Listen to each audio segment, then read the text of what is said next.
It's no secret that food prices have risen astronomically over the past few years, making it harder and harder for average people to afford the most basic necessities. Many reasons have been put forward as to why: supply chain issues, war, weather, corporate greed. In Canada, a growing movement has pointed the finger at Loblaws, the country's largest grocer, and its public face, Galen Weston Jr., who has become hated across the nation. I hate you, Galen Weston! Saying that they are inflating prices to line their pockets at the expense of everyday Canadians. This led to a nationwide boycott of Loblaws' owned stores, beginning in May of 2024 and continuing indefinitely.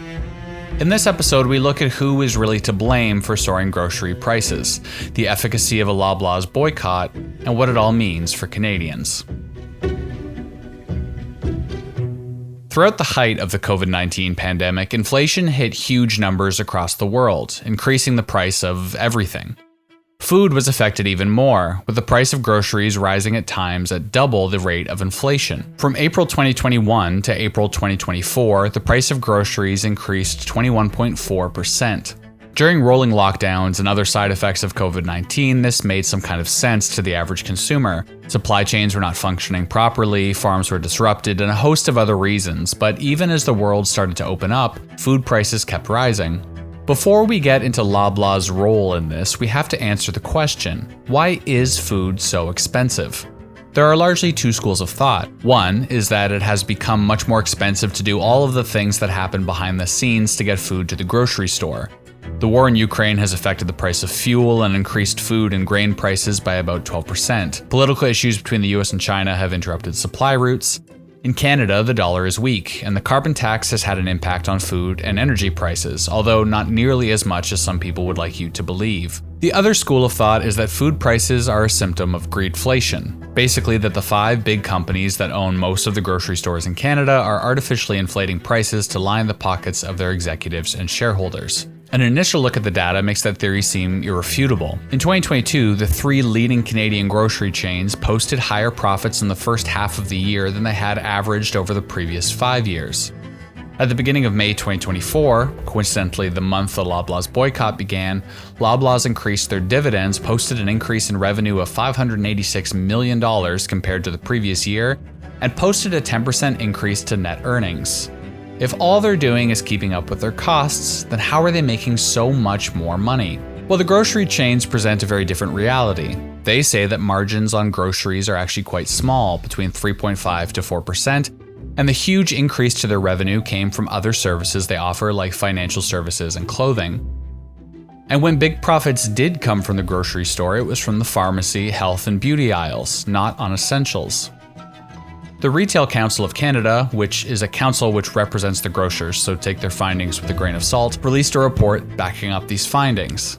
To further muddy the waters, the Retail Council's report suggests that Canada does not, in fact, suffer from a lack of competition in the grocery space, since the top chains only own about 79% of grocery stores in the country, about on par with other comparable nations, and in comparison, much less than the 89% of the telecommunications market owned by large Canadian telecoms. I will point out that just because other countries are also making the same mistake does not mean it is not objectively a problem. Meanwhile, in stark opposition, Canada's Competition Bureau released a report in 2023 recommending the government implement sweeping reforms to encourage the growth of independent grocers and the entry of international grocers, suggesting that there is not nearly enough competition in the market. Now, I introduce all this to say, the way that grocery chains operate is opaque enough that it is very difficult to determine why exactly prices are so high. And whatever answer you're given probably depends on the politics of who you're asking. The answer, as with most things, is probably a combination of everything I've just mentioned. But as long as the government chooses not to step in with any kind of serious regulations, it leaves the door open for the grocery chains to say indefinitely that they are not gouging prices, that prices are based on a number of factors outside of their control, and nobody can really call their bluff. And that brings us back to Loblaws.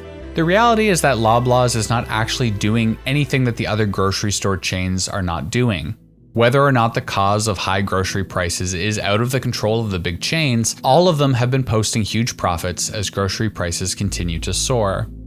So then why all of the focused hate towards Loblaws?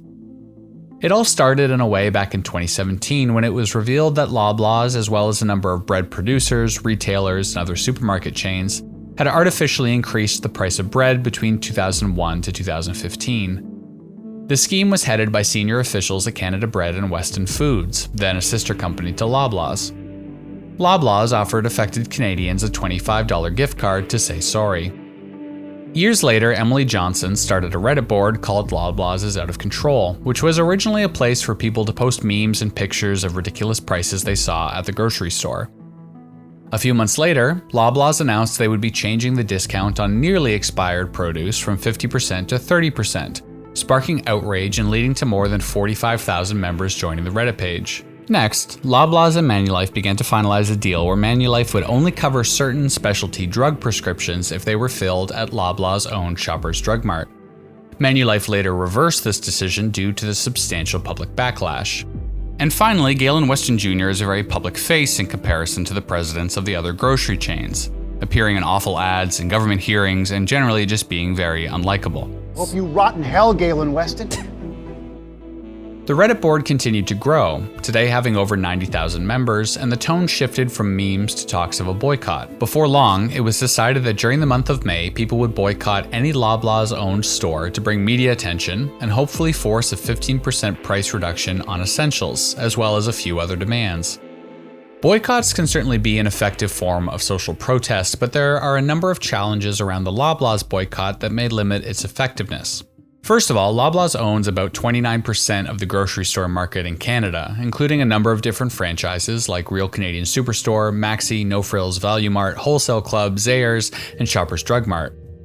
For a lot of Canadians who don't have access to a car, and even those who do, it may not be feasible for them to travel to another grocery store, especially long term. For the record, it wasn't always this way. As recently as 1986, there were 8 large grocery chains and many independent grocers. But as with most industries since then, the largest companies have slowly bought up their smaller competitors, while competition boards and governments turn a blind eye, resulting in a monopoly of large companies that can set prices and drown out smaller grocers trying to compete. But the bigger challenge is who actually pays the price for reduced sales at Loblaws. We won't know the effect of the boycott on Loblaws sales until second quarter numbers come out, but let's say that the boycott did result in fewer customers at Loblaws stores. Loblaws employs many part-time workers. A simple solution to compensate for the loss in sales is to cut the hours of the part-time workers, balancing out the loss in profit, meaning Loblaws remains relatively unaffected, but individual Canadians lose out on wages. Some customers have been leaving Loblaws to shop at Walmart, which union organizers stress is an even worse choice, because they offer lower wages and benefits than Canadian grocery chains.